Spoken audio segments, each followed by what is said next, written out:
Hello and welcome to another episode of Tribunal of the Grid, where we talk about all things Power Rangers, including the actors that play them. My name is Brandon. I am Lena. And today we have a very exciting episode for you today. Now, it's not just three of us. We actually have a very, very, very special guest with us today. Now, of course, now this guest here, quick story. I met this special guest back at my very first Power Ranger Con ever. And when I met her, she was one of the most sweetest, most amazing people like I have ever met in my life. And like it completely changed my con experience. So I would like everyone to give a warm welcome to the original casted Trini, Audrey Dubois. How are you, ma'am? Welcome. I'm very well. Thank you. Happy to be here. We're so Thank glad. you. We are so glad to have you on the show and everything. It's such a blessing. Some of these answers to these questions, so let's just go ahead and get into it. So when did you get started practicing martial arts? Because it's apparent that you are like a full-fledged like martial artist. Like, when did you get into it? Let's see. So, funny story. I was probably about 5 or so, and I had a relative who was maybe 5 years older than I, so about 10 years old. And I had no idea what karate was or anything like that. I think he was taking a judo class. And he showed up one day. His parents had come over to visit, and he took me in the backyard and wanted to practice on me what he had learned. And I remember what he was doing is he would like hold on to my shirt and then sweep my leg out from underneath me, and then I would fall on the grass. And he wasn't hurting me. But at that age, I remember something clicking that no matter, like, I didn't know how to defend myself against that, but it was so intriguing to me that you could do something to another person and they couldn't defend themselves against it. I was only 5, but it intrigued me. And I was like, God, I got to learn how to do this. This this is different than basketball or baseball or throwing a ball. Like, that's all I knew of athletics, right? At 5. Like, what do you know? Jumping, running, throwing a ball. And this was something that I was like, this is like a superhero kind of a thing. Like, this is something special. So, I didn't know what to do about it or how to express what I was thinking. And shortly thereafter, maybe at the age of 7, I want to say shortly thereafter, a couple of years later, my brother-in-law took me to Mann's Chinese Theater in Hollywood to see a Bruce Lee film. And again, he was a Bruce Lee film buff. I was only 7 years old. I didn't know who Bruce Lee was. So I remember distinctly saying that I wanted to sit in the front row because up to that point, I don't remember ever even being in a movie theater. And it was like magic to me, right? Like, yeah. Wow. So as a kid, right, you want to sit in that front row. Yeah. Well, just imagine the movie starts and here's this guy who's small. He's not wearing a shirt. He's faster than lightning. He's jumping through the air, and he's doing an exaggerated version of what I remember when I was 5. He's defending himself. He's beating up bad guys. He's untouchable. So sitting there in the front row of that movie theater, I literally remember saying to myself, whatever he's doing is exactly what I want to do. Now, I had no idea, really. I couldn't conceptualize that meant being an actor. I just wanted to be able to do those movements. And somehow, I think it was almost like subconsciously, I wanted to entertain people with it, like he was. So, again, at 7, I did not know how to express this to my family. I didn't know there was such a thing as a karate school. So at 12 years old, I was having lunch with my sister at a restaurant. And as we exited the restaurant, right next door was a sign that said karate school. And I looked in the window, and what I saw them doing was what I wanted to learn how to do. I had no idea in all those years that you could go learn it somewhere. So I asked if I could go in. My sister said yes. I begged, like, could I live here for the rest of my life? And my older sister signed me up, and I practically lived there. It became my everything. It became my oxygen. So I trained diligently for many, many, many years. And at my core, that's still who I am. Wow. That's amazing. Wow. Yeah. So Wow. that's how I got into the martial arts. And then as far as acting, years later, I remember reading, like maybe around 12, 13 years old, I don't know. I also used to follow, like I was a bodybuilding fan. I wasn't into bodybuilding, but I like to lift, but not a lot. I was just a teenager. I used to follow bodybuilders the way you guys follow Power Rangers. Like I knew who everyone was. I knew what their background was. And I was just intrigued with the fact that someone could manipulate their body to be something like that. The discipline that it took, right? Yeah. And I guess I compared it to martial arts. It's a discipline. So Arnold Schwarzenegger, there's a story about him that he was this skinny 114-pound, 6'2", lanky guy who didn't have any muscle, but he wanted to be an actor. And the only way he knew to get to America and become a famous actor was to give America a reason to notice him. And he decided the way he was going to do that was to become the world's greatest bodybuilder. And through that, they would notice him, give him a role, and he'd be an actor. So I remember thinking to myself, since I was following him before he was ever in movies, but that was his goal, that would be my goal, to become such a good martial artist. And this is going to sound funny, that Bruce Lee himself would notice me and put me in one of his films. So Bruce Lee ends up dying. I don't get the role with Bruce Lee. Instead, I got it with the Power Rangers, and that was it. It worked, though. It worked. It totally worked. What's funny is, ironically, the audition, did not call for Trini to know any martial arts. She was supposed to be the one Power Ranger that had zero martial arts ability. Really? Yeah. Wow. Yeah, the original Trini was timid. She was scared of her own shadow, as they put it. Oh. And the original audition had to do, it was a dialogue between myself and Amy Jo Johnson, and me trying to explain to her and the rest of the group, eventually they joined in, as to why I didn't feel I was going to accept the challenge of rising to become a Power Ranger, because I had nothing to offer. So everybody had something to offer, but I didn't. And what my gift was, what my talent was supposed to originally be, is I was supposed to be the conscience of the group.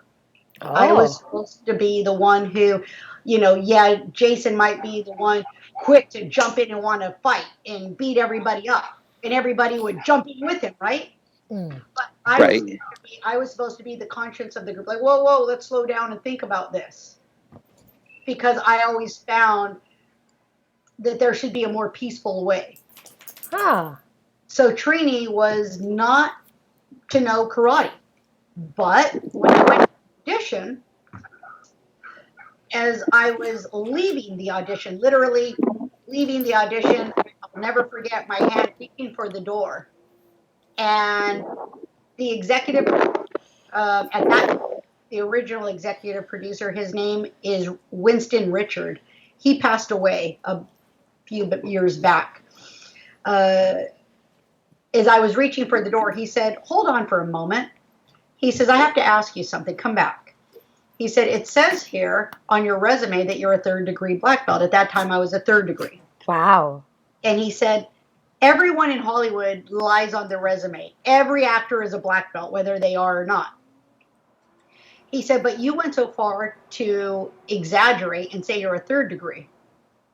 And I knew I had him right then. I knew I have this. I so have this role because they're going to ask me to do karate. Yeah. And I said, "I'm not exaggerating and I'm not lying. I'm a 3rd-degree black belt." And he said, "Well, if I ask you at this very moment, without any practice or anything, could you impress me? Could you do something that only a 3rd degree could do?" And I said, "Yes, I can."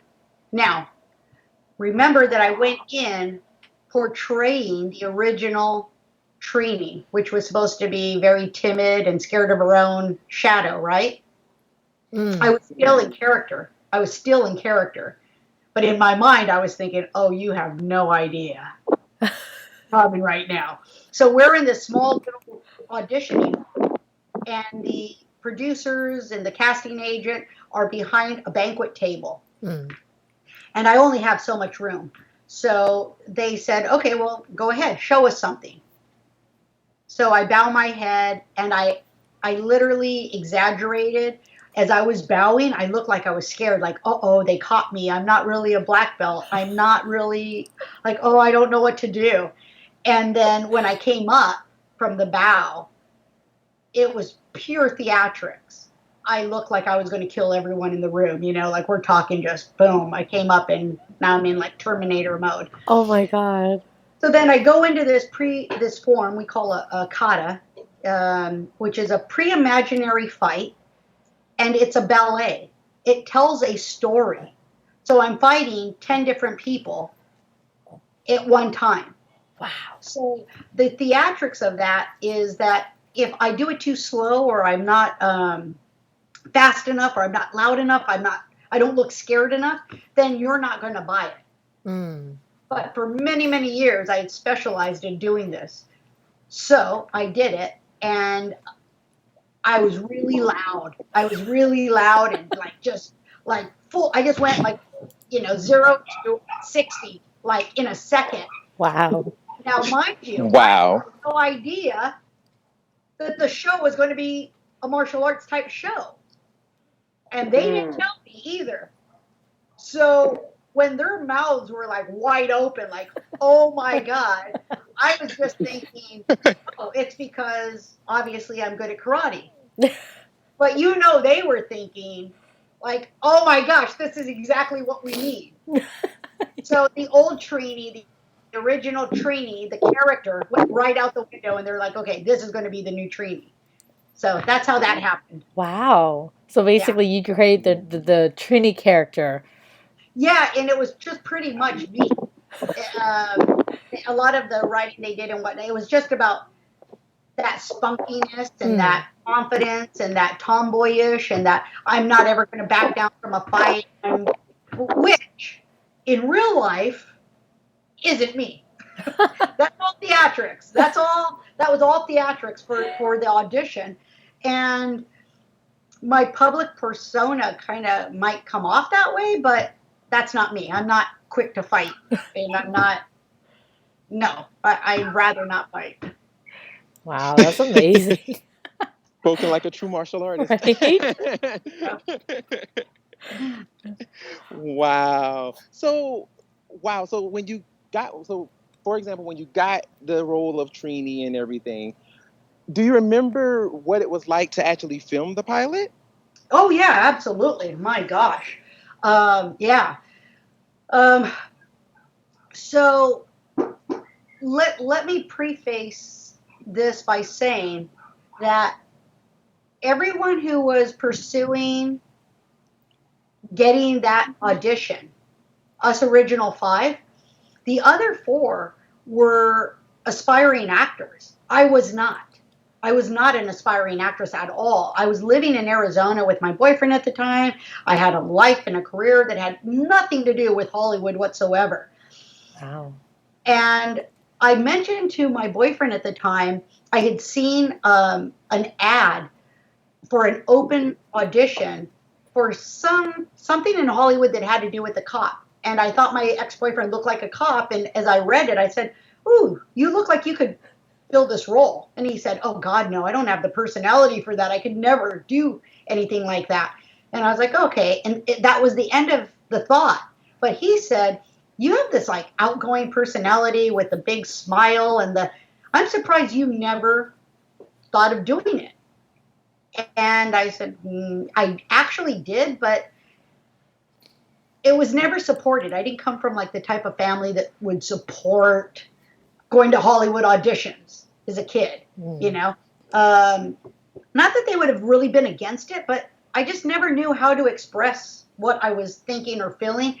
And I don't think I had the confidence to think that I could do something that that I hadn't grown up with you know? So, I said, "Well, when I was a kid, I kind of thought about it. Remember back to the Bruce Lee thing." Yeah. I said, "But, I wouldn't know where to start." And he said, "Well, find out. Go find out like what it is you have to do." So I called a friend, and a friend put me in touch with another friend who was an aspiring actor.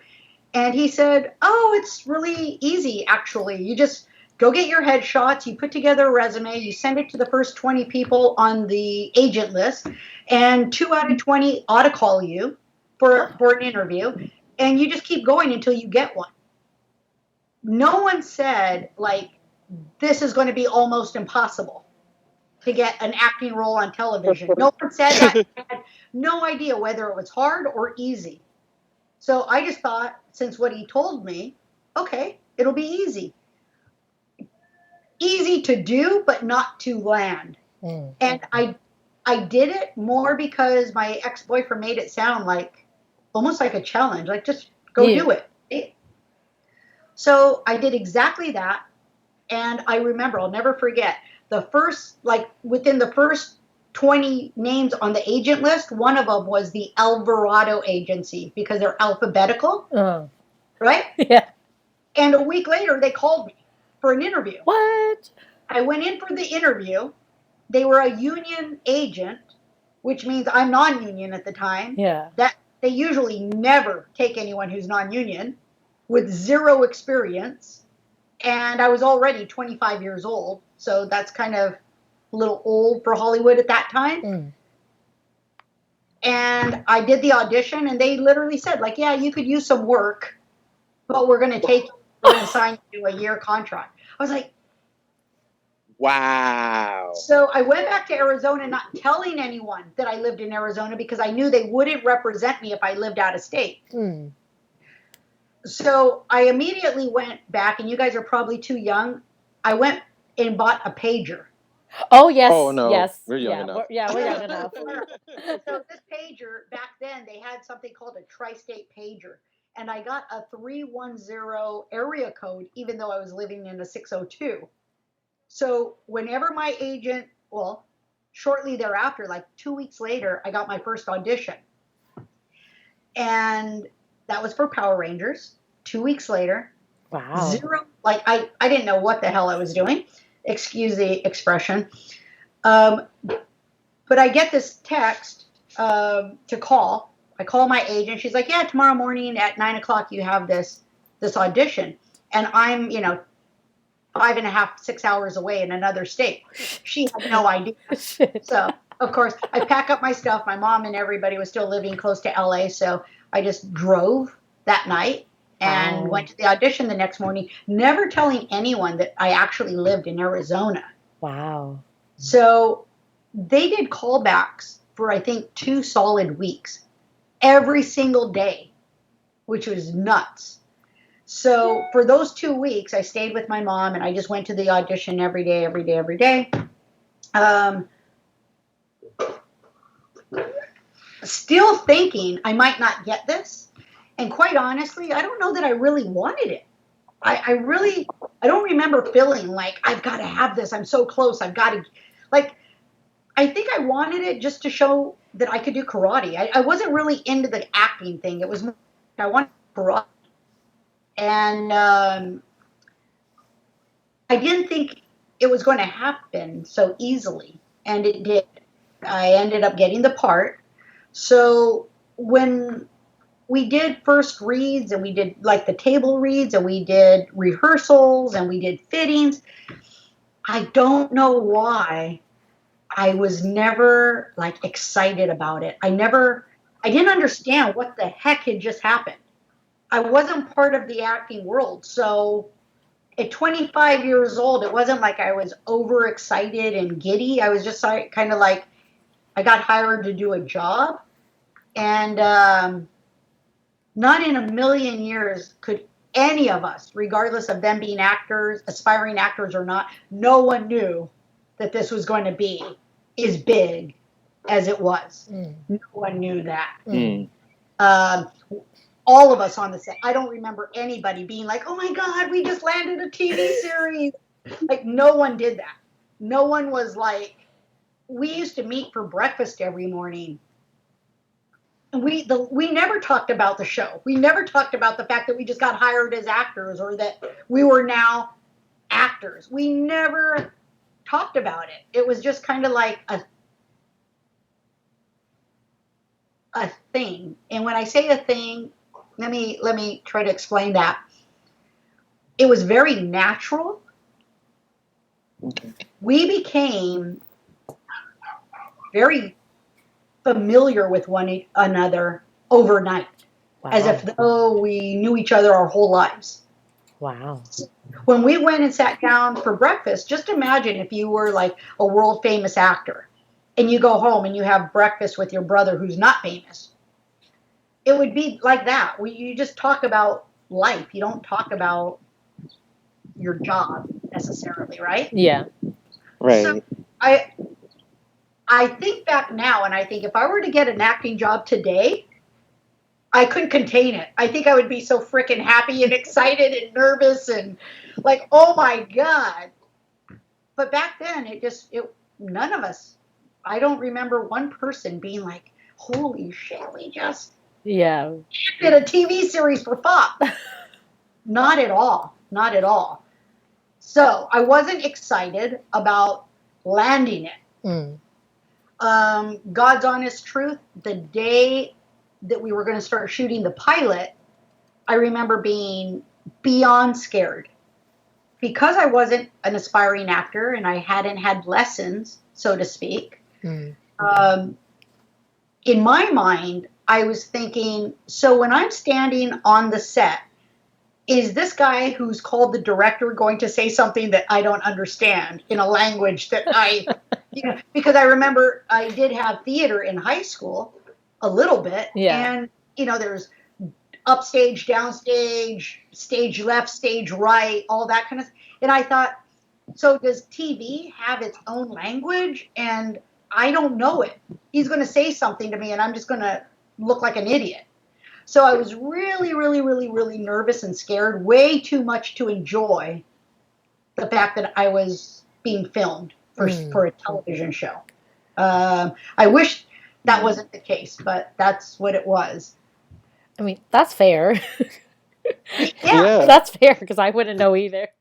Okay, so I'm going to let you guys in on something that I've never told anyone because I really never thought about it till right now. I mean, I think about it, but I don't really think about it that much.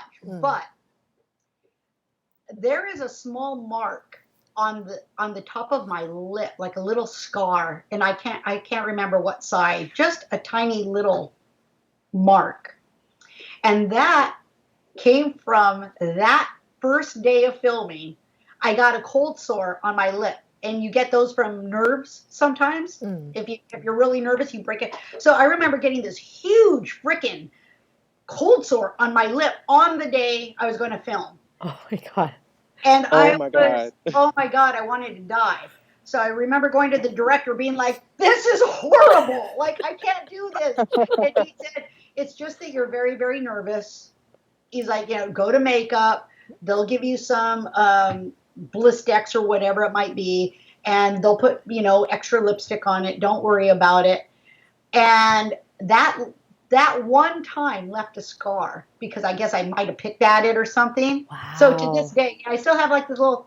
So that's what I got. That's my story for the first day of frickin' filming the damn pilot. Is I got scarred for life. Oh my God. Yeah, yeah, that was.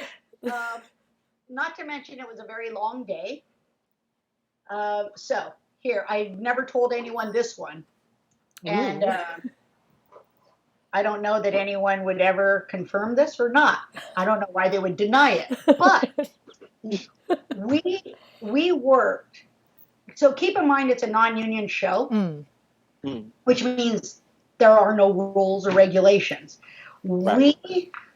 We got there at, like, let's say between 5 and 6 in the morning, and we ate dinner at 10 o'clock at night, and that dinner was cold Domino's pizzas.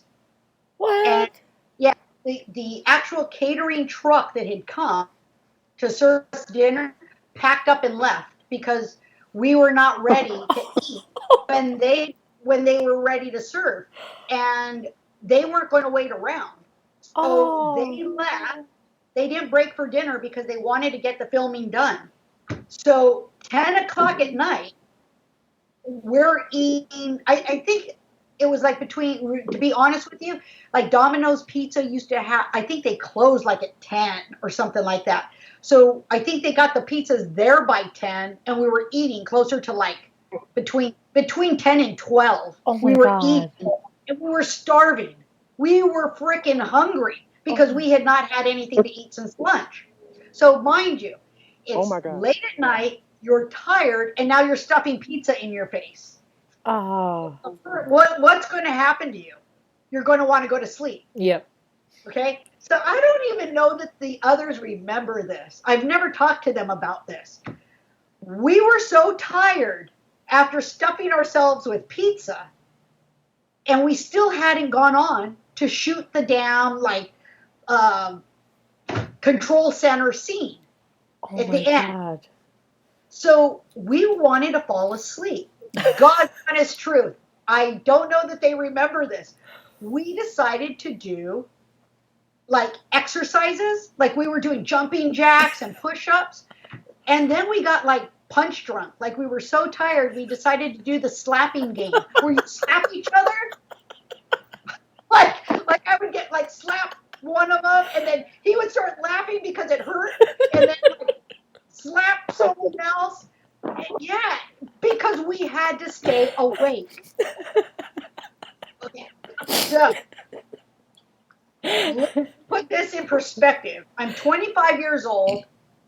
I'm not in need of any money, and that's not boasting. I don't need to pay my rent or pay my car payment. I'm not a starving actor of any sort. Not that they were. I'm just saying for myself. That's it's way past my bedtime, and I'm slapping my friends, and they're slapping me, and eating pizza at 12 o'clock at night. I'm thinking I wanted to bail that day. I was like, screw this. I don't give a flying rat's. I'm out of here. I want to go to bed. I want to, right now, and keep in mind that the next morning, we had to be back on the set like at 5 o'clock in the morning, 6 o'clock in the morning. What? So it didn't make sense to even drive back into LA or to my parents' home to sleep or get a hotel. It was like, why would I even waste the money? I might as well just sleep in my car. Yeah. You guys didn't have trailers back then? Oh, no. We didn't have trailers. We didn't have... And I'm going to put this out there. I'm going to put this out there for you guys just because I can, and I don't care what anyone says. I've never told anyone this. I'm going to tell you the truth. And no one could deny this. No one could deny this. When we were rehearsing before we got to filming the pilot, God's honest truth, a production assistant would come into the rehearsal room and collect our $5. She would go run to McDonald's and bring our lunch back, but we had to pay for our own lunch. What? Yeah. Wow. when people judge. What in the world? So let me explain something to you. I'm telling you this because for a long time I thought, no, I don't need to share any of this stuff. But I get a lot of people judging me, thinking like, oh, well, she left because there wasn't enough money. Screw you! I had to pay for my own lunch.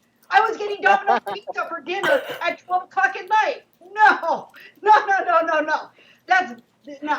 Now listen, it was non-union, and non-union is fair. If you take the job, that's what it is. But these rumors about me being fired, that's not true. That's not true. I never got fired from anything. There's rumors that you were fired? I didn't even know this. Yeah. What happened? Oh, wow. Okay. On TMZ years ago, someone approached Walter Jones on TMZ and said like something about there not being a Latina or something. Something about racial, like, do you feel like the show's racial because the Black Ranger's black and blah, blah, blah. And he just to say no, because originally Audrey Dubois was a Latina and she was the Yellow Ranger, but she got fired, blah, blah, blah. And that it was like a little snippet on TMZ. So everyone from then on. Now, mind you, when I left the show, I never told the others that I was leaving. I never told them that I was going to talk to Haim about more money, about anything. I didn't want to influence them to want to do the same thing. I was afraid that if I told them, and I wasn't even smart enough to come up with that. It was my ex-boyfriend at the time who was a bit older than I was. And he had a great business mind. And he said, you don't want to tell the others about this because they might get the same idea to go in and talk to Haim with you or separately. You give them this idea and he decides to fire you. You know, they might need the job. You don't. And it's bad business. It's just, that's shady. Like to try to get them all on my side, so to speak. He said, so you know, you need to be an adult about this, be a professional, go talk to him, let him know what your concerns are. And I had pretty much by then made up my mind that I was probably going to leave the show because I knew that while I was filming that pilot, it wasn't about the shortcomings of it. It was more about I should have had that feeling, your original question. Sorry it's so convoluted, the answer. No, that's fine. Oh, no, it's fine. Yeah. The feeling should have been better. I didn't feel like, oh my God, I'm an actress now. Oh my God, I love acting. Oh my, this is like, it really didn't do a whole lot for me. I was more scared than anything that I couldn't pull it off. Maybe that's what was getting in my way of enjoying the acting part of it. I don't know. But I was intimidated and I was scared and I didn't enjoy being scared and feeling nervous like that. I was constantly thinking about what are people going to say? Are they going to say that I suck as an actress? Is that going to be my legacy now? Like, oh, she's the one. Like, even in my family, I was terrified that my brothers or my sisters or my mom or someone would be like, what in God's name are you trying to do? You can't do this. And I was that insecure about it. Wow. So it was easier to want to leave and find an excuse to want to leave. And I say this so that anyone watching this gives themselves a chance. Try to overcome those fears and those insecurities. And if you have to talk to someone about being scared and insecure so that they might help you get through it, then do that. But I didn't. I had this thought that, now they see me as this confident, I don't need the job, I could do with or without it, blah, blah. That was like all BS. That was like like an image that I was trying to portray. Oh, I'm the Hollywood actress now. And deep inside, as you've heard with so many actors and actresses, a lot of them are insecure. It's one of the main reasons people become actors is to portray someone else, right? So I was insecure, and that's why I was looking for an excuse. I thought my excuse was valid. When we did the pilot, if I were to break down the hours that we worked, we were getting paid approximately $1 an hour. What? Okay? So I'm not saying that that's all that unfair. We wanted the job and we accepted it. But the contract itself, the original contract, and I often wonder, I can't imagine that the other 4 don't have their original contract. I still do. Wow. I still have that original contract. Now, let me explain. A contract is only a contract when 2 people sign it, right? Mm-hmm. So, I did not break a contract. I signed a contract. Haim never signed the contract. So, therefore, it's a valid contract. The reason he did not sign the contract is because all the time that we rehearsed, or we were done, after we were done shooting the pilot, which we got paid for, we were made to believe that we were still under contract, that we worked for him. But we weren't getting paid. Wow. And the reason we weren't getting paid is because he knew by law we were not legal employees of him because he had not signed his end of the contract. Wow. So thank God for my smart older boyfriend at the time. He explained all of this to me. And after reading the contract, I'm going to I'm going to try not to paraphrase. And I think that I'm exaggerating a little bit, but like I said, that's not the point of this.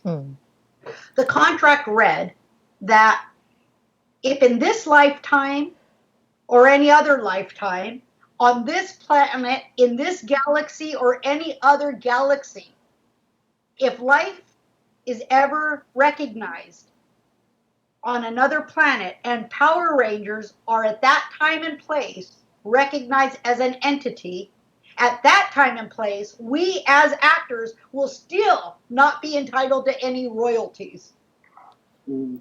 What? Right?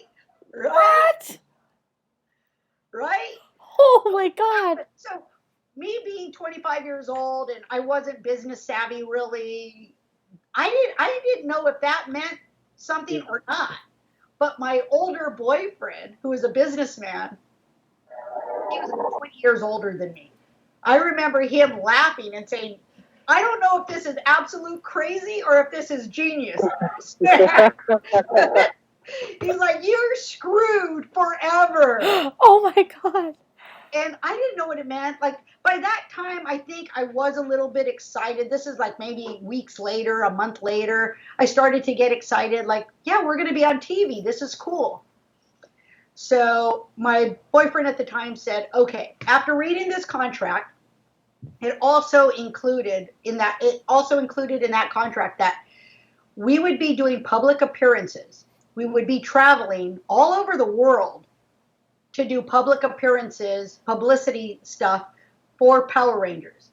We were not going to get paid for that, any extra.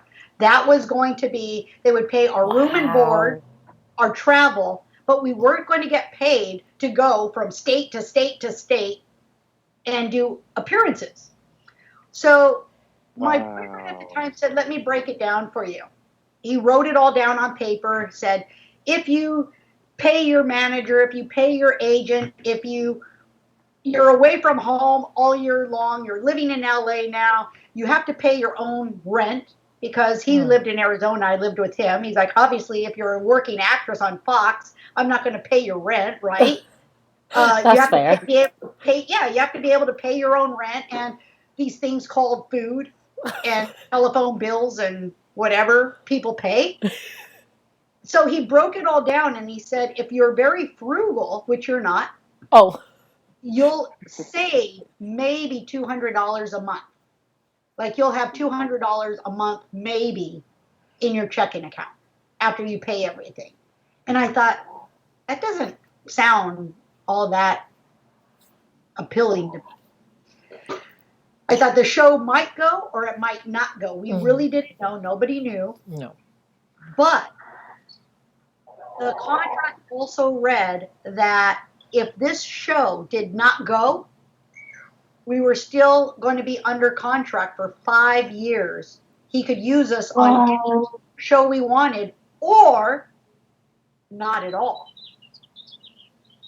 Wow. Oh, that's crazy. And you would still be under contract even if he didn't use you? Yes, for 5 years.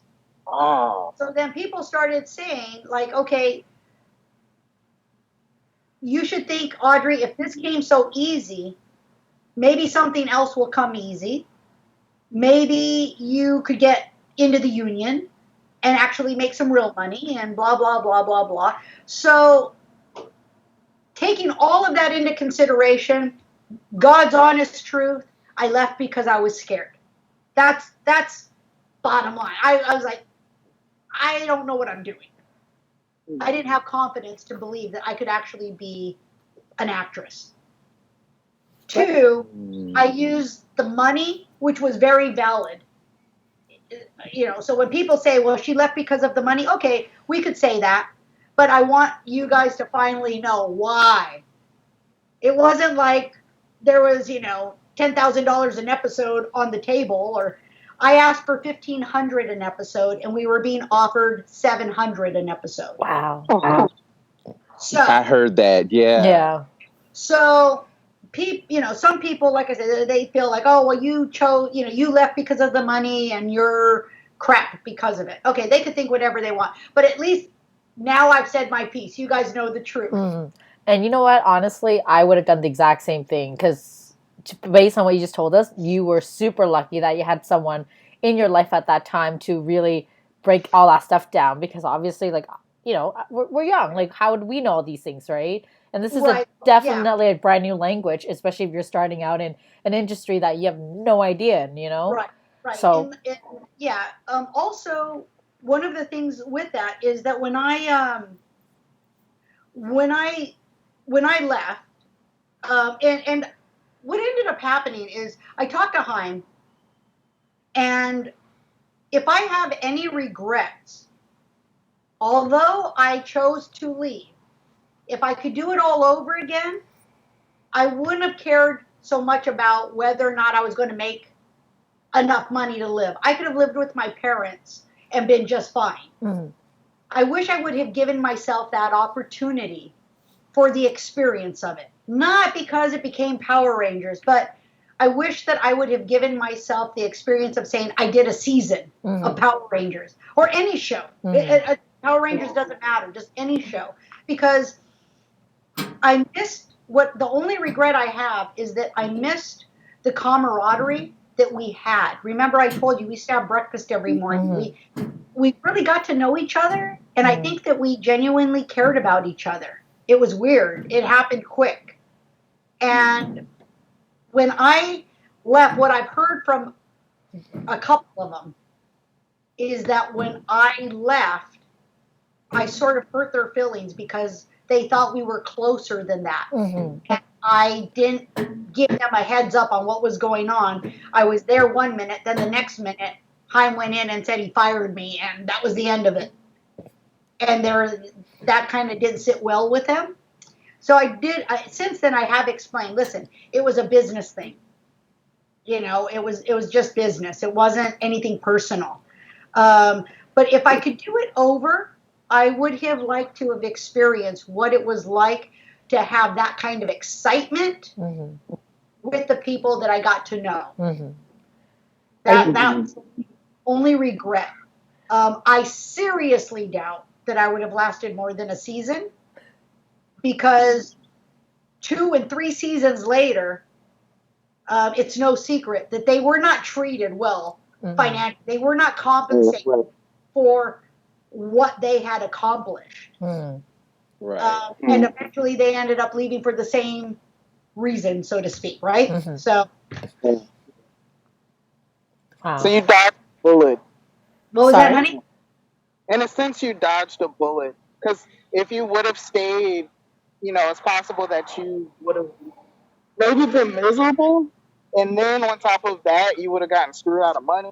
Right. And maybe it would have gone another way. Maybe it would have ended up being a good thing. But I truly believe that you are exactly where you need to be at the time you're there. Mm-hmm.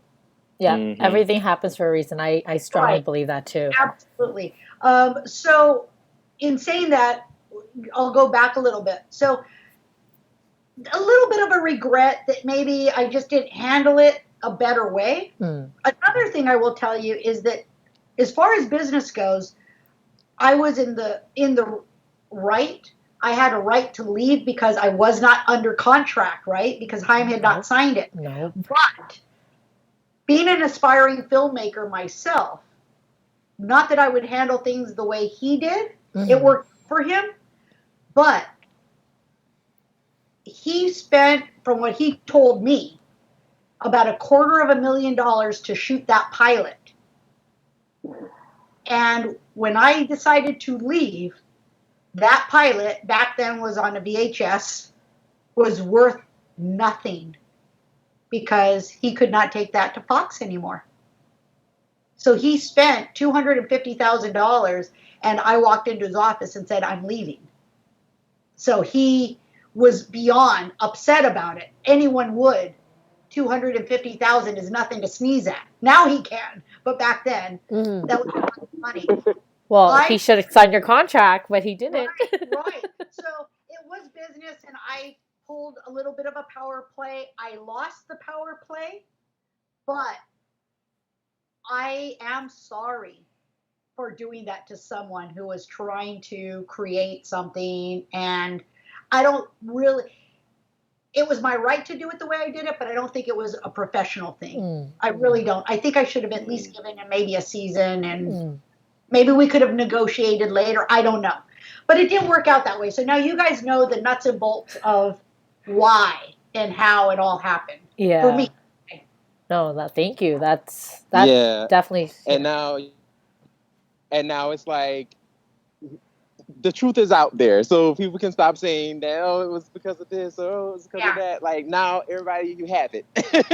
Right. You know, a lot of people just won't get it. They're going to say things like, you know, well, you should have stuck with it because then this could have happened. Coulda, woulda, shoulda. It doesn't matter. It doesn't. I'm glad that I left because they gave the role to Twee. I never met her. I heard wonderful things about her from producers on the set, not just the actors, but producers said she was just beautiful to work with.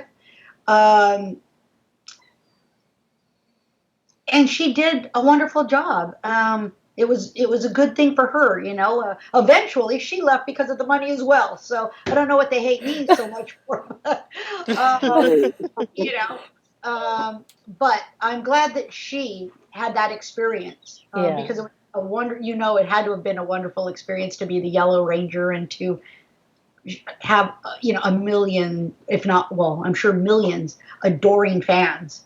Yeah. So God bless her soul. I wish that she had obviously lived to enjoy that more, but she's in a better place, I'm sure. Absolutely. So, speaking of that, what are your opinions on the actual Power Rangers franchise and the way it is in pop culture today? Oh, I think about that often, and I think, what would I do, right, with it? I personally, like the movies that have come out, I've been so beyond disappointed. I really thought, especially with the amount of money that Haim has. I mean, this man is one of the wealthiest people in the world. I don't know, somewhere in the 200 area or something like that, right? Mm-hmm.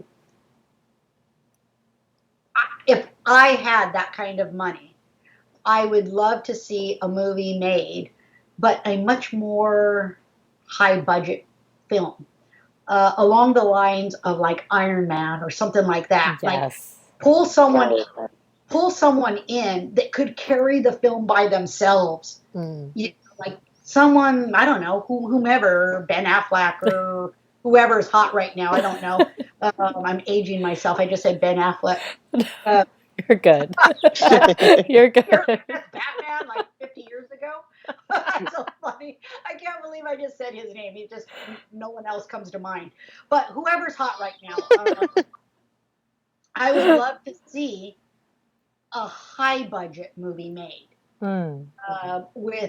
with 5 actors, that are, like Zoltar, Zordon, whatever they're calling them these days. Like pull someone in that's like a Robert De Niro or an Anthony Hopkins or someone that could really act. So I'm not that the last one couldn't. I'm just saying, could we get some like real hardcore talented actors doing this? That's what I would like to see. Is just like a really high budget movie made. Yeah. Did you see the 2017 movie? I didn't. Oh, okay. I saw snippets of it. I saw snippets of it. And again, it just wasn't on par. Like, I think one of the questions you're going to ask me later on is like Marvel or DC, which I haven't the slightest idea what's what. Like, I don't even know the difference. But let's just pick one of them. Yeah.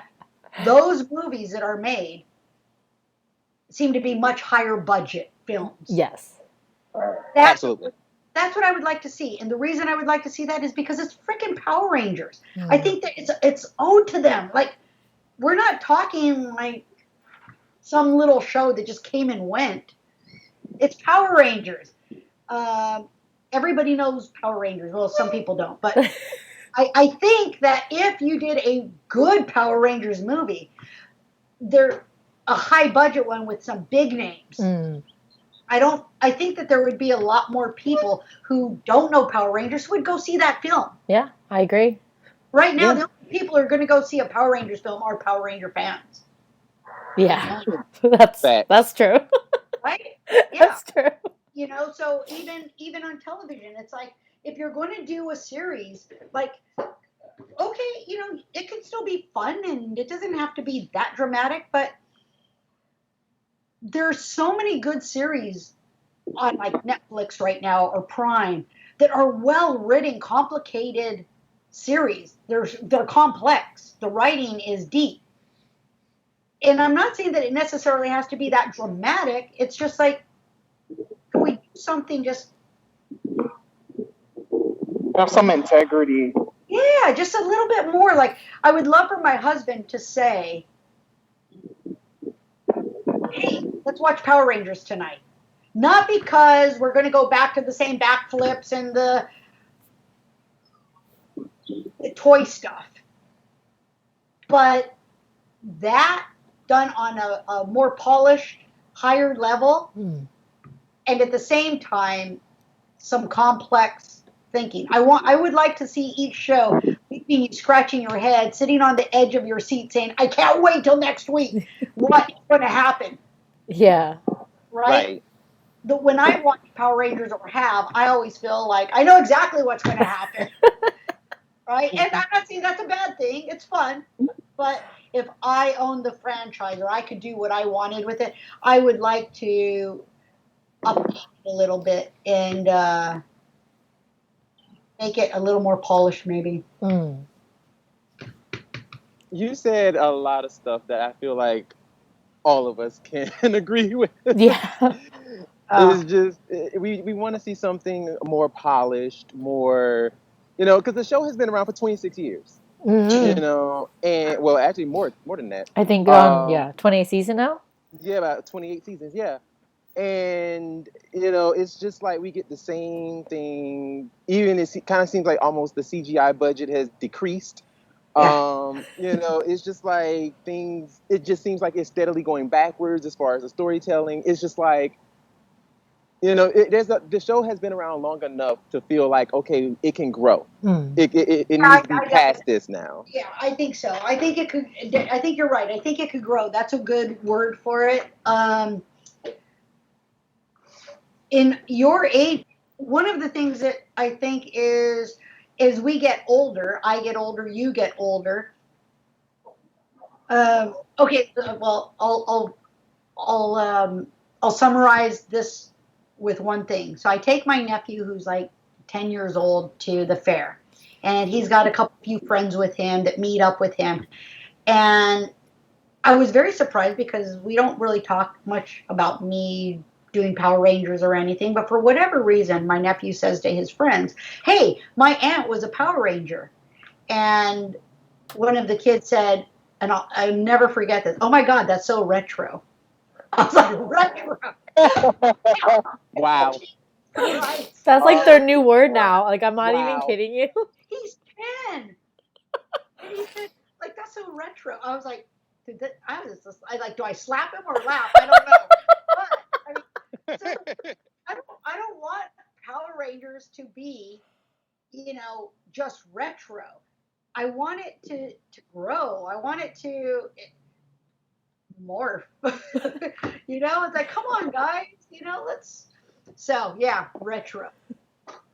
No, that's definitely their new word these days. I hear these kids saying it all the time. I'm like, oh, or like the scrunchies. They're like, oh, that's so retro. I would love one. I'm like, what?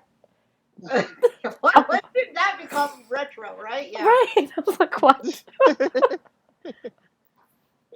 Oh my God. Wow. So how did you kind of break into the con scene now that we're now after all of this and everything? How did that come about? So I think it had been like 15 years, no word or sight. I had nothing to do with Power Rangers. Somehow, I don't even know how, Walter Jones had my number. Oh. And yeah, I don't know how. Maybe it was listed. I don't know. But 15 years had gone by and I had not spoken with anyone. Now, when I say I hadn't spoken with anyone in 15 years, after I left the show, December of that year, that season, I remember meeting up with David. We went out to dinner a few times, but specifically I remember, and this is funny, he'll deny this, maybe he won't, I don't know. But I remember he came over and I was so freaking jealous. I hadn't seen anyone since I left the show, and I wasn't jealous about them continuing to do the show, and I wasn't, but he walked into my apartment wearing this Letterman jacket that had like embroidered Power Rangers on the back. Yeah. I was like, damn, if I would have stayed with the show, I would have got one of those. Like, I want that jacket. I was so jealous of the jacket. I'll never forget. Wait for it. He said, yeah, we were really excited when we got handed these jackets on the set. We all put them on. We're like, yeah, this is so cool. And then we got our checks, and $350 was deducted from our check. Oh my God. No. Wow. I'm finding out all the secrets today. Wow. Now that's a slap. No. Yeah. Right. So I am letting it all out today. You guys are getting the good stuff. Wow. So, but I remember it was December. It was Christmas or something, and they thought they were getting it as like a Christmas gift. Oh. That's why I remember it was in December. And I remember thinking to myself at that time, like, that's a big chunk of money. Yeah. Right? Like, out of your check, I was like, whoa. So he and I met up a few times, went out to dinner, talked. We really didn't talk much about what was going on the set that much, or what the new Yellow Ranger was like, or any of those things. I remember asking, and or maybe I didn't even ask, maybe he volunteered it, but I remember him saying how sweet she was, that she was a real sweet girl, right? Yeah. But I also remember feeling a little awkward because the show was only becoming more and more famous, and and I didn't keep in touch with them. Well, one, David told me that night that everyone else was kind of disappointed in me because they wished that I had gone to them and told them and give them a heads up as to what was happening, like what I was thinking. Two, he said that, and I'll never forget this. He said he was a little upset with me and said that I had screwed with the chemistry of the group, that we were a group. Oh.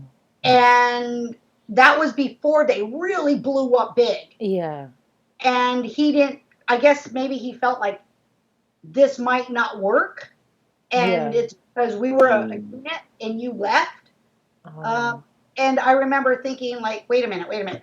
It's called acting. This is an acting job. This is a business. This isn't like, we're not brothers and sisters. And I decided to leave the group. But I didn't, I just said, hey, listen, I'm sure you guys will be fine. You're doing fine. Power Rangers is going to be fine without Audrey. Trust me. And hence they were. So I did keep in touch with him for a while. I think few times we met, had lunch, and then decided that, it wasn't a decision. I think it was awkward, and he just became very famous and very busy working and had his own things to deal with. Yeah. As we've heard, maybe, I don't know. But the others, I never reached out to them because of what he told me that night, that they were kind of disappointed in me. And I was like, And I felt like I really don't owe anyone anything. And this is just awkward. So it was kind of like a divorce, so to speak. Right? I didn't feel like I really belonged in that group or part of it. And what was I going to do? Like, call them when they were super, super famous? And be like, hey, remember me? Yeah, exactly. So I was like... So I kind of just went my own separate way for 15 years. And then Walter, one day I just get this random phone call. I answer it, and it's like, hey, it's Walter Jones. How you doing? I was just like, wow, it's been 15 years. I can't even imagine why the hell this guy would call me years later. Yeah. And that his agent, his con agent, wanted to talk to me. Oh. And he wanted to know if it was okay to give him my number. So I said, sure. That's when I met Zachary McGinnis. And he called me and said, hey, listen, I'm putting this group together. I'm trying to get as many of the originals together as possible. Obviously, we can't get Twee. So rather than move forward and go to Karen, it makes more sense to me to go back one and get you. So I was wondering if you're interested in doing like a 52-week tour where every weekend you go somewhere else and do this thing, and there's money in it, blah, blah, blah. And I really didn't care so much about the money. It was me thinking back to what I said earlier. This might be a way for me to have an experience that I never would have. It's not every day that someone calls you and says, do you want to travel the world and do 52 weekends in a different country or state, right? Yeah. I talked to my husband, and he said, you have to commit to 52 weekends away, but it's only a year, and it's an experience you might never have again, so take it. So I said, okay, great. And so I made that decision with my husband, and before Zach contacted me, the year earlier, I think it was a year earlier. Oh, that's how Walter had my number. I was called by someone at Power Morphicon and asked if I wanted to come do this con. I had never been to a con, and I didn't know what a con was. So I showed up, and I remember I ordered like these 5x7 postcard looking things with my picture on it. I didn't know that people were selling 8x10s. I didn't know that that's what a con was. So I showed up with a few hundred of them, and I was just signing them and giving them away. I didn't know you were supposed to charge, right? So I saw Walter there, and we exchanged numbers because we went out to eat afterwards. And a year went by, and I hadn't heard from him, but evidently his agent, or for whoever, I don't know how they heard about me, maybe because I was at that con, his agent wanted to talk to me. I got in touch with his agent, and that's when they offered me this 52-week deal. So I was like, okay, great. I'll do it. We didn't talk about money or how much. I would have probably done it for free. It wasn't a big deal to me. I just thought, this is an experience I'm not going to pass up this time. Yeah. And then I did see David at that Power Morphicon. And I remember being extremely excited because he used to be a friend of mine, someone I went to dinner with, someone I went to his apartment and hung out with, right?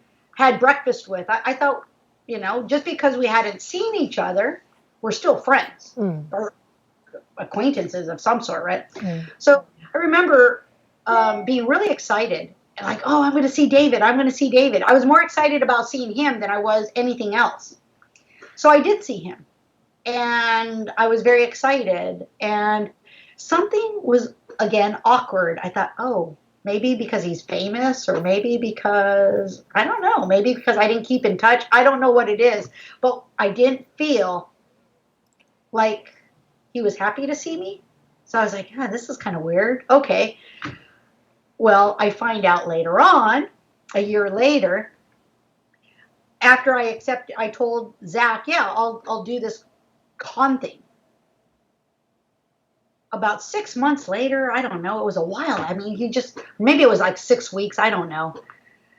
But I keep calling him saying like, so are we going to do this thing? Are you going to send the contract? What are we doing? And he kept putting me off a few times. Really sweet guy. But eventually he just called me and said, I'm just going to be straight with you. You seem to be very nice, and I don't want to play games with you. David said that if I bring you on, he's going to quit. Oh. Yeah. Oh, wow. Yeah. Wow. Because he said, and I said, why? And he said, well, I asked him. He said that he really doesn't have a reason. But he says, I think it has something to do with the fact that he was very close to Twee. They were close friends. And something to the effect of, you really haven't earned the right to be there. You sort of, it's just, he's not okay with it. And I understand. But at first I was angered because I thought, financially, I'm okay. I'm doing, I don't need the job. But he didn't know that.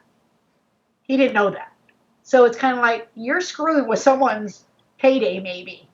You don't know, do I have kids to feed? Do I need this job? Like, that's pretty harsh to say, I'm going to quit. Okay. But you've earned the right, I guess, because you're the Blue Ranger. So, okay. Next, I wish he would have told me.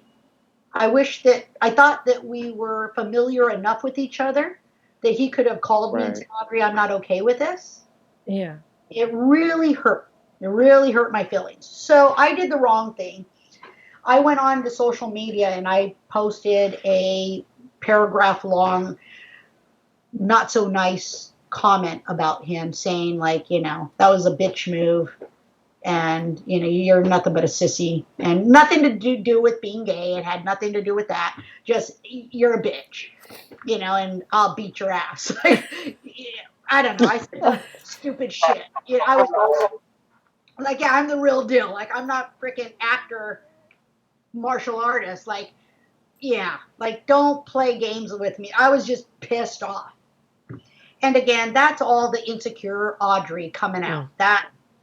So after thinking about it for a couple few days, I thought, that's not freaking cool, man. That kind of talk isn't cool. So I went on and back online, and I offered an apology and said, man, I'm sorry. You used to be my friend, and I got my feelings hurt, and I'm sorry that I said what I said, and you deserve better than that, and I respect you, and blah. So he's still, I've reached out half a dozen times, and, send him private messages or commented on his shit and try to show like, hey, I'm trying to be cool with you, but evidently I don't matter. That's okay. That's all right. But to each his own. As long as he's happy, healthy, that's all that matters to me. I don't need to be his friend. It's okay. So that's how that happened. And so a year went by, and then I get a phone call from Zach, and Zach said, hey, things didn't quite work out between David and I for whatever reasons. It's business, but he's no longer around or on my contract list. So if you would like, there is a calling for you. There are people that want to meet you. Would you like to do this? And I said, sure. So I've done, I don't know, half a dozen or something like that. And I enjoy them. I really do. I love meeting new people, and I love them being able to ask questions and take pictures. And I love it. I just think it's so much fun. But Yeah. I don't feel like I belong there. I think everybody's nice, and I've had more than enough support from the others, Karen and Nakia, and they're really super sweet. But I just don't like it that much anymore. I kind of feel like it's not that I don't like it. It's fun. It's just I feel like I'm taking advantage of a situation. Like, oh, this is fun for me, but I don't need it. It's not my profession. It's not. I feel like the fandom recognizes me, but I can't actually say that the group does. The actual actors. It's all. I'm always going to feel, and it's probably my own insecurity that we did it, you didn't. And there's that weird, like, okay, I have a feeling I'm almost not forcing them, but they're being accepting because I'm there. I don't want to, Right. I don't know that makes sense. Yeah. So whether I'll probably do more, but pretty much if they're on the West Coast or they're the East Coast, because I live bi-coastal, so it's convenient to be either on the West Coast or the East Coast. Anything in between, I probably won't be doing. So but we'll see. We'll see. Yes, I'll bring us down to the lightning round. So they're really quick questions. They're just questions that you can choose between. Of course, take your time answering them. There's no rush in doing that. If you could have dinner with 3 people, dead or alive, who would it be? My mom, my dad, and my brother-in-law. Oh. So mom and dad are obvious. Mm-hmm. Brother-in-law passed away when he was only 48, I think, from a massive heart attack. So it wasn't expected. But if anyone ever in my life is a young person, like we're talking pre-Power Rangers, I don't know.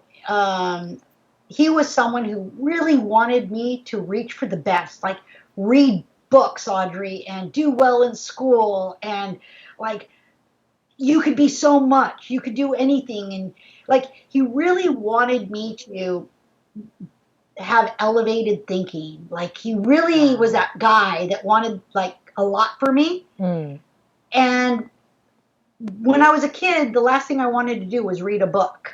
The last thing I wanted to do was like, and I would love to sit down with him and say, yeah, I'm that person that you wanted me to be. And I love it. It's so much fun. Like, I read all the time, and I'm always trying to grow and be that person.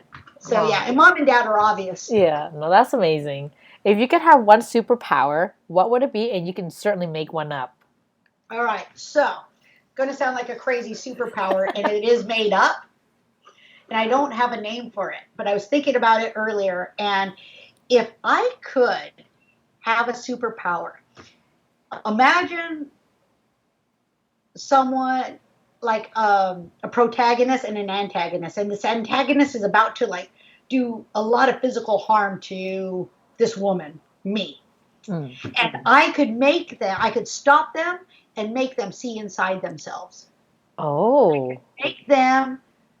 I could make them revisit, even if they never visited, but maybe even for the first time, what it is, what hurt's been done to them that makes them want to hurt me.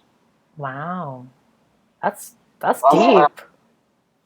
Right? That's really deep. Because hurt people hurt people. Hurt people hurt people. And one thing that a lot of people don't know about martial arts, a lot of it is called like people say, oh, it's about self-defense. Or it's about, they think it's about the punching and the kicking. But let's just focus on about it being self-defense. It's not self-defense.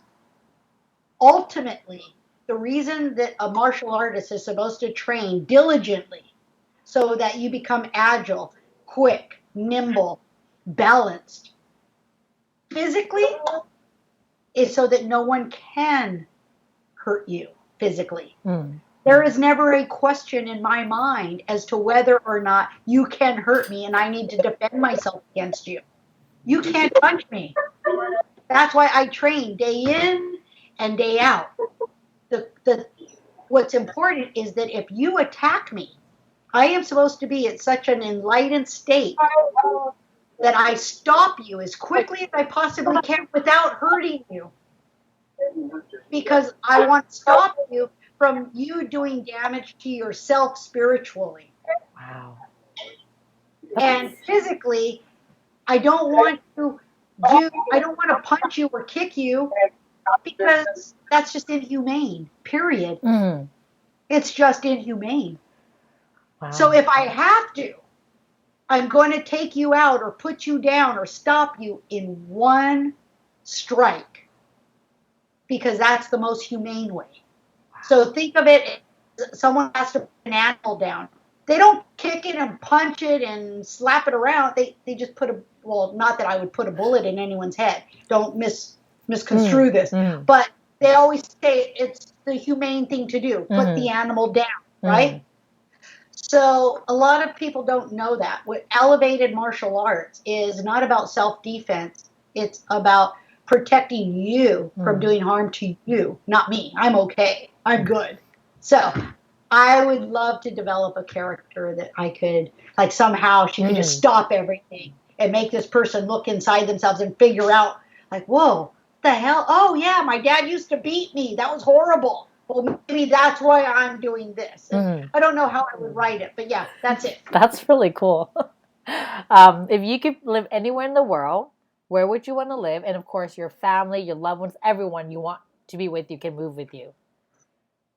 Well, I loved Italy because it has a very, very slow-paced lifestyle, a very healthy lifestyle as far as even the way they eat and the way they walk everywhere and family time. It's a beautiful culture, place to live. But for some reason, I have this crazy affinity with Africa. I've never been, but there's something about Africa that just intrigues me. And what comes to mind when I think of Africa is love. Regardless of what we know of Africa in the sense of starvation and war, the culture itself has a lot to do with love, peace. So something tells me I would love to live there. So I don't know. I've never been to Africa, so I have an affinity for it, but I would say also if I had to choose right now, it would probably be Italy because I've been and I have family. No, that's amazing. Well, with quarantine and self-isolation in place, what is your current favorite movie or TV series you would like to share with us? Well, I just started last night. It just started Billions. Oh. Showtime. The main character is worth obviously billions, 10 billion or more. He's a ruthless businessman. He is a small stature kind of a guy, but has the presence of a giant. Wow. And in the series, it's all about this ruthlessness, about trying to get over on the other guy, screwing the other guy out of this or that. But his character itself is struggling with never being good enough, never really feeling like the giant that he is, other than because of his money. Wow. And that reminds me a little bit of myself back in the day. And even now, it's like, yeah, I could look tough and I could act tough and talk tough, but am I really that tough? I don't think so. If I was, I'd be doing a hell of a lot more. and my own insecurities hold me back. And last night's episode was the new season, and that's exactly what it was. He went out and did one of those, oh my God, what is that tea that people drink to make them hallucinate? Oh. Do you know what I'm talking about? I know exactly what you're talking about. It sounds like ashwagandha, but it's not. I know what you're talking about. Okay, so that's how it starts. He's gone out so far to do the thing where he lives in a freaking tent and he's dirty for a week and he's chanting and he's doing that hallucinogenic shit to make him see within himself, and all that came out of it is he still doesn't feel like he's who he wants to be.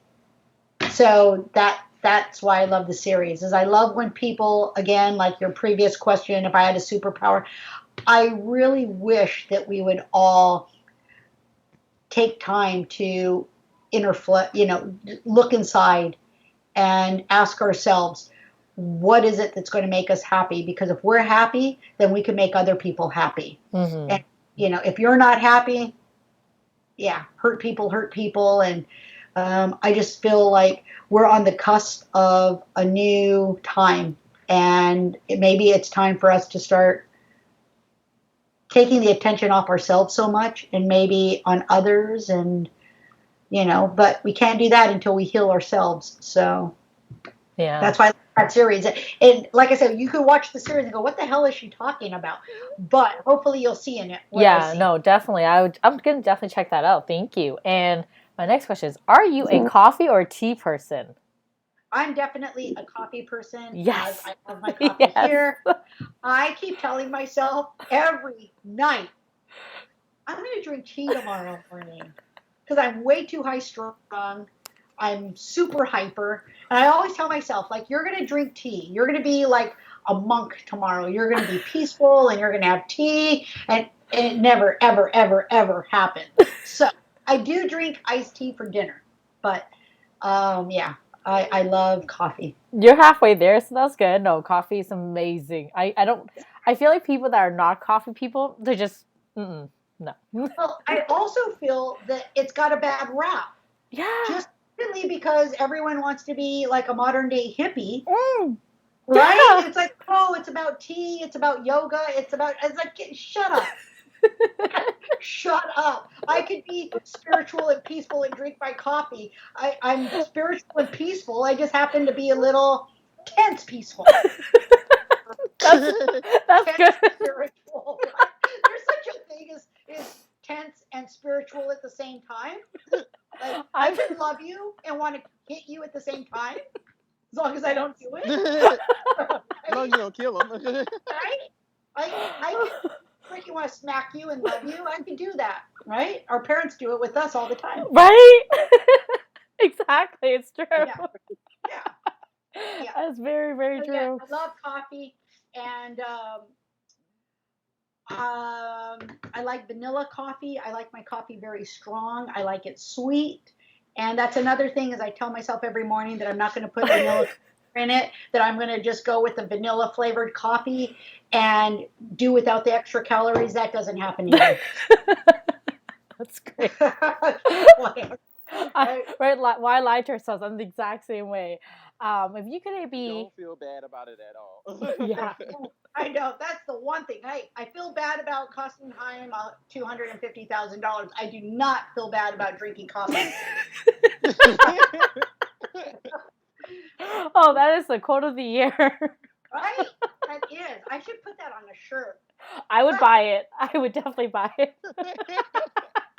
All right. What do you got next? If you could be one age forever, what age would you be now? When I say you could be one age, I mean physically, but your mind, you can obviously continue to grow and develop and take in more knowledge. So earlier when I read your question, I thought, 52 now. I love who I am as a person right now. But I don't like the aches and pains. Oh my God. It's absolutely ridiculous. So I would say, back to that brother-in-law of mine that I spoke of, his name was Ron. when I was about 18, 19 years old, I remember him say, and I was like at the peak of my martial arts ability. I was just on fire. And I remember him saying to me one day, never stop, Audrey, being like stretching and doing what you're able to do right now, because you are faster than you'll ever be. You're stronger than you'll ever be. You're more flexible than you'll ever be. Don't ever stop, because when it goes away, it's not going to be easy to get it back. Mm-mm. And I thought, you are out of your freaking mind. Like, I'm going to be Superwoman forever. And yeah, it's not as easy. It's like I'm still, thank God, for 52, I'm still pretty fast and strong and agile, but nothing like what I should be if I had kept it up. If I had kept up what I knew how to do back then, God's honest truth, I swear I think I'd be superhuman. I don't even think at 52 to be able to do what I did back then. So I know I was just looking at a friend of mine on social media who I grew up with in the martial arts realm, and he's younger than I am. He's about 40, I want to say. Mm-hmm.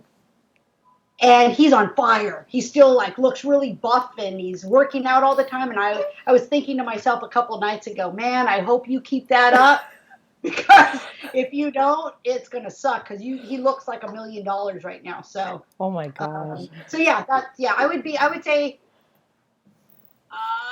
20 years old. That's a good age. That's a really good age. Physically only. Yeah. 20. So no, that's what I mean, right? Because physically, like physically it's a good age versus like, because I think I would want like us to mentally always develop and grow and like mature, if that's even the proper term for it, for what we are going through, Right. I will say though, I am embracing age though. I love the idea. Like, I'm excited. I'm starting to get like gray hairs, and I'm excited about that. Like, I'm 52 years old and I still don't dye my hair. That's amazing. I know a lot of women, like I used to. When I had long hair, I used to dye it and it was lighter, and I did all kinds of stuff with it. And once I cut it, I love the idea that I don't do that because it's healthier. Mm-hmm. But now the gray's coming in. I'm like, yeah, that's going to look so freaking cool. It's going to look like Jamie Lee Curtis with all like the white hair. I can't wait. I'm looking forward to that. The wrinkles and the flabbiness, as a woman, only because I have a husband, that kind of bothers me a little bit. But he's 20 years older than I am, so it's not a big deal. He knows. He's like, hey, I'm there already. And I'm not that vain, like, because of the public or when I'm out. I don't care. I've never been that much of a girly girl. Mm.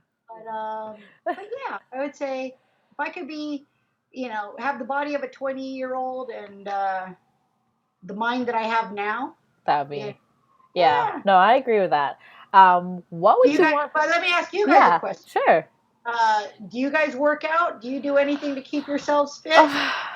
Me, I will be honest. I used to be an amateur wrestler, so like kind of not like WWE stuff, but like like freestyle wrestling. And after I had quit, I've done nothing.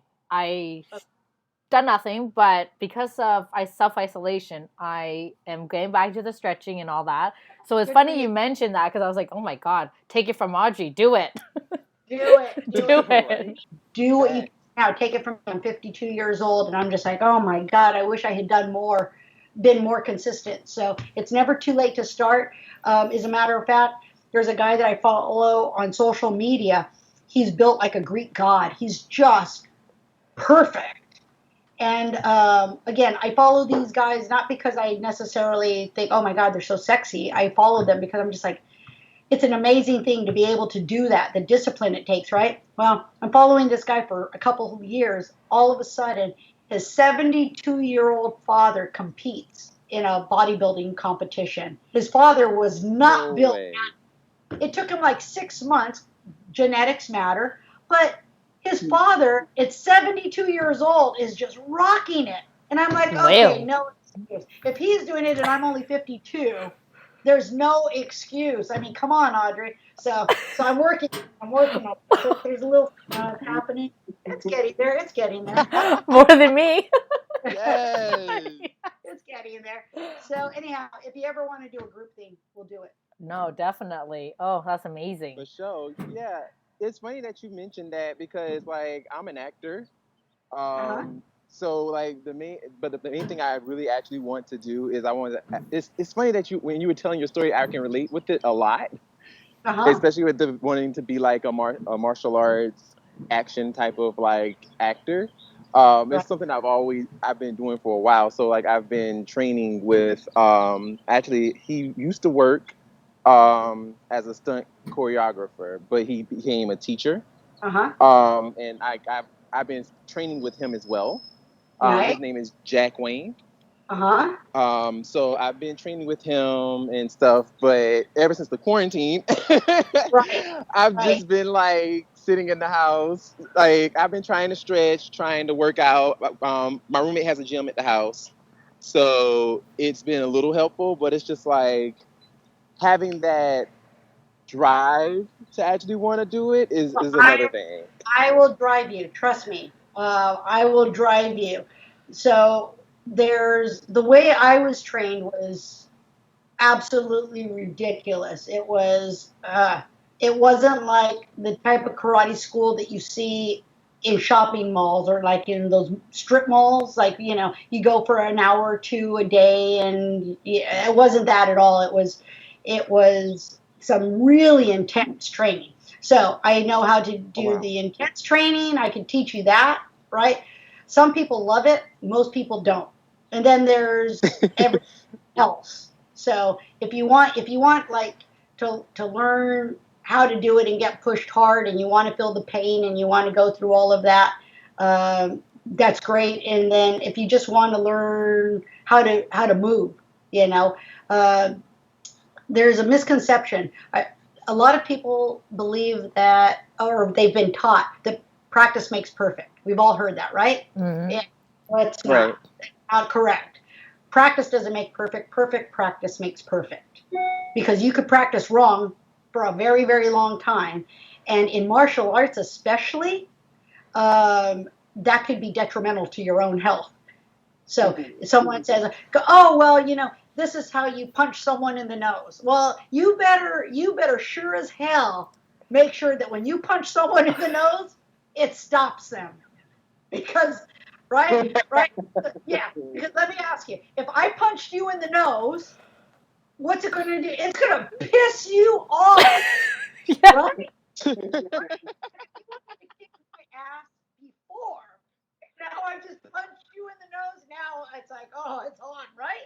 Right? Oh yeah. No. Right?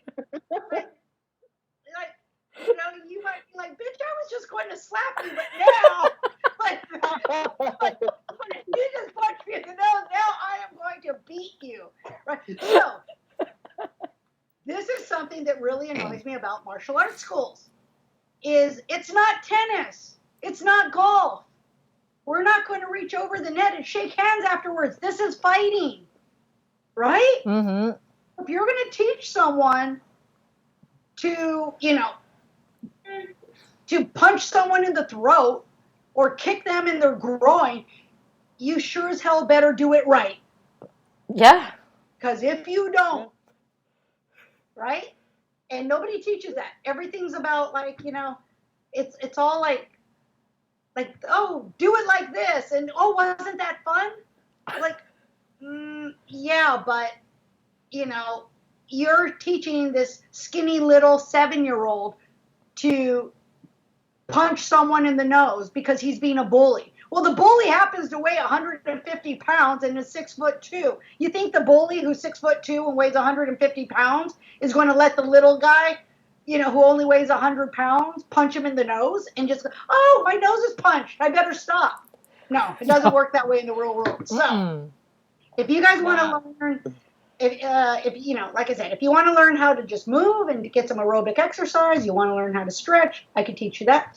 And then if you want to learn to get yourself in shape and learn the whole martial arts thing, and I could do that too. But if I teach you, I'm going to teach you how to do it well. Amazing. Hey. Amazing. That I'm here for. Anytime. You just hit me up. We got plenty of time with this quarantine thing. So, all right, next question. My next question is, what would you want your legacy to be? I think about that often. I don't have children. I have nephews, 3 nephews. Oh. And their ages are 8, 14, and 18. Oh, wow. And I would want my legacy to be that I set an example for them to live outside of what they're comfortable with. I want them to be eager to see the world. I want them to be eager to being Latino, and I don't generalize. I'm just speaking from my own family experience. Is we're tight knit, and the idea of one of us moving far away is like, oh my God, you just can't do that. It's almost as if though you're telling your family you don't love them if you want to move to another state or country. And I did that when I was younger. I moved to Arizona. That wasn't that far away. I was 5 hours away, and it was like the end of the world because it seemed disrespectful, or it seemed like I wasn't grateful or something, right? And I'm glad that I did, because I did, by moving away and being influenced by someone else other than my family. Not that they didn't influence me to do good. I was influenced to do things that I might have never tried before, like acting. I want to leave behind an example of that for my nephews, that if you want to be an actor, don't let anyone in the world tell you that it's impossible and that it might not happen, because I tried it, and 2 weeks later I was acting. And although it didn't pan out for me, it wasn't the road that I chose to keep going down, I did have that experience. I want, if you want, regardless of your race or creed, don't let who you're around and who you're being raised by tell you what you can and cannot do. So when I started golfing when I was, 20 years old, 19 years old, I remember being told, oh, Latinos don't golf. What are you, you're trying to be white now? Like, why are you golfing? And I remember thinking, like, it's just a game, right? Yeah, it's just a game.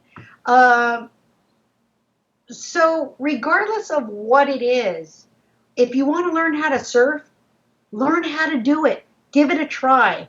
If you want to be an actress, if you want to start a t-shirt company, whatever it is you want to do, this is not a dress rehearsal. This is the real deal. You only get one shot. That's it.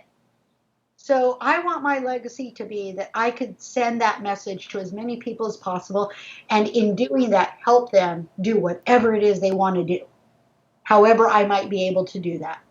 So there's a kid right now that I'm working with. It's only 15 years old, but he's an old soul, and he wants to do something creative. And I know that he's got talent, but he doesn't live in a world of creative people and things to do. So I spend a lot of time with him every day. We're on social Skype with each other, and we're going to try to start writing our own little script and just see where that leads, because I want that to be my legacy. I want the future generation to say, oh, Audrey helped me with this, or Audrey taught me to do this. And as long as it's something good and creative, or something that administers love, that's what I want my legacy to be. That's good. That's good.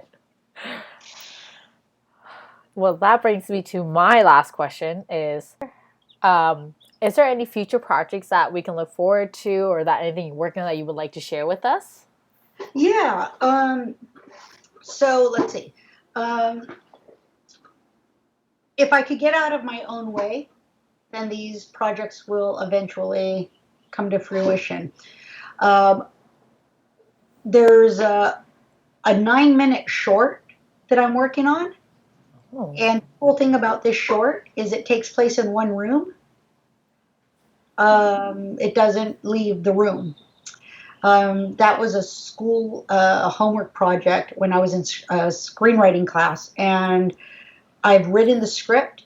Now I just need to collaborate with someone who's a much better writer than I to not update it, edit it, and polish it.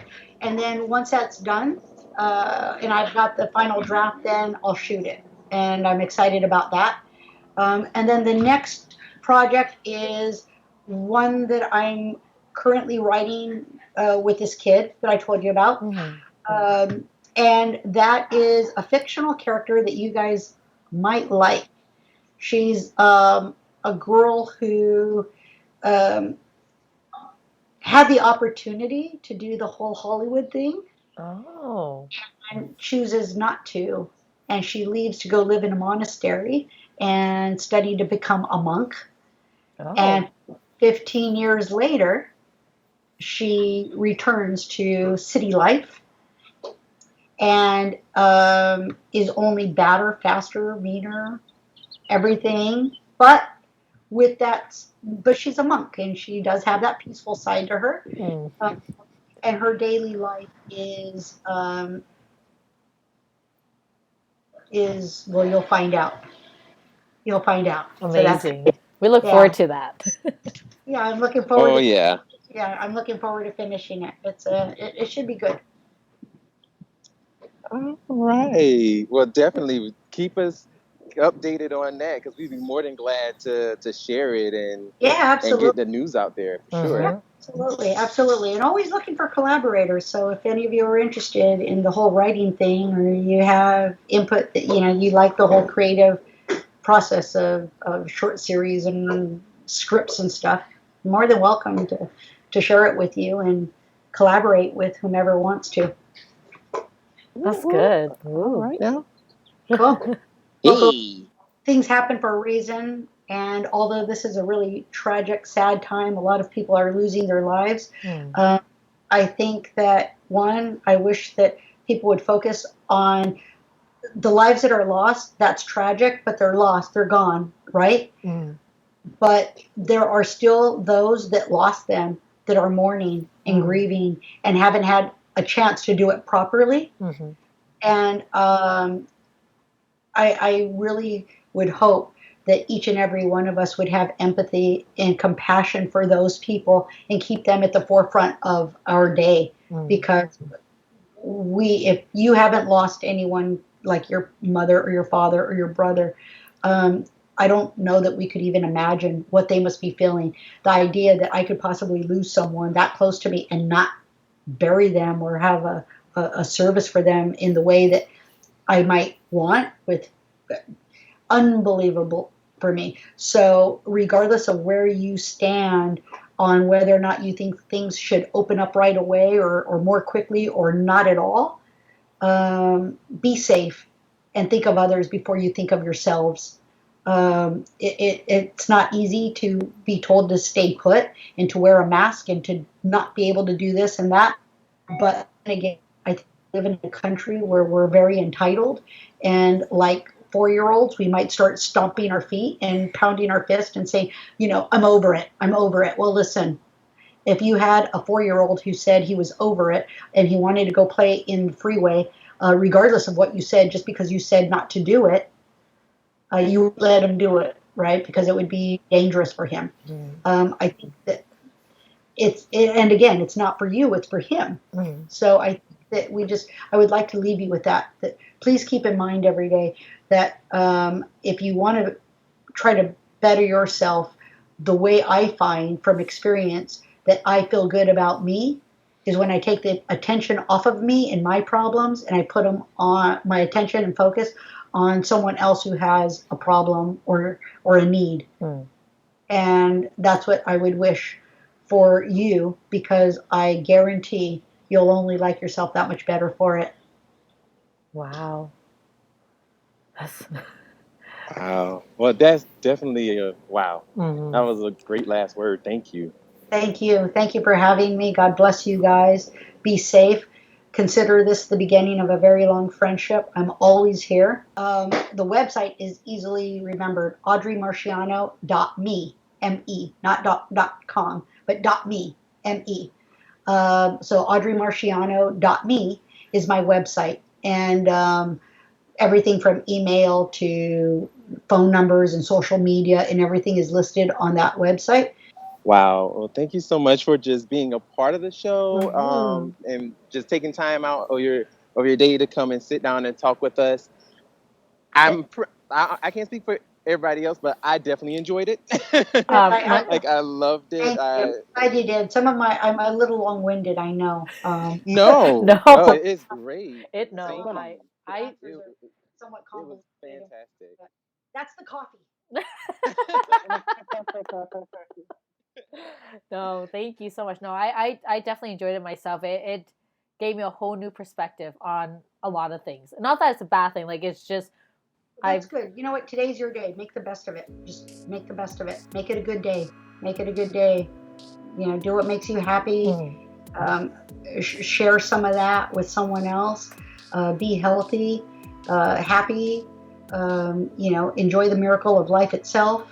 And if you can't, go outside and look at a flower and just take a good look at it and think, my God, I get to enjoy this. It actually has a scent to it. This is a nice thing. It was really a pleasure meeting you guys. You guys have beautiful spirits. I could feel it through the screen. And I'm here for you. Like I said, I hope this is the beginning of a long friendship. Don't feel like you can't call me or text me or, hey, what's up? Or you have a problem, I'm here. All right. You guys have a great day. Thank you. You too. Thank you. You too. Bye.